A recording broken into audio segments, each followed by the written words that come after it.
Hello friends, আজকের ভিডিওতে মা ও বোনেদের জন্য ঘরোয়া উপায়ে একটি মেশিন বানাচ্ছি।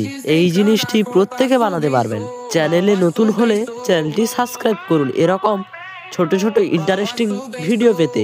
ভিডিওতে একটি লাইক করবেন এবং সুন্দর একটি কমেন্ট করবেন ভিডিওটি কেমন হয়েছে। যেই জিনিসগুলো দিয়ে বানাচ্ছি এই জিনিসগুলো আপনারা বাড়িতে পেয়ে যাবেন, না পেলে ইলেকট্রনিক্সের দোকান থেকে কিনে নিয়ে আসতে পারেন। আপনারা এই মেশিনটি খুব সাবধানে বানাবেন। এটা দুর্গাপুজোর একটি স্পেশাল ভিডিও মনে করতে পারেন আপনারা। মা ও বোনদের জন্য এটি খুব দরকারি জিনিস। আপনারা এটিকে খুব সহজে 5 ভোল্ট অ্যাডাপ্টার কিংবা 3.7 ভোল্ট ব্যাটারি দিয়েও চালাতে পারেন। এই রকম ইলেকট্রনিক্সের ইন্টারেস্টিং ভিডিও দেখতে চাইলে চ্যানেলটি তাড়াতাড়ি সাবস্ক্রাইব করুন, ভিডিওতে লাইক করবেন। ভিডিওটি কেমন হয়েছে কমেন্টে জানাবেন। আজকের ভিডিও এতটাই, দেখা হচ্ছে পরের ভিডিও।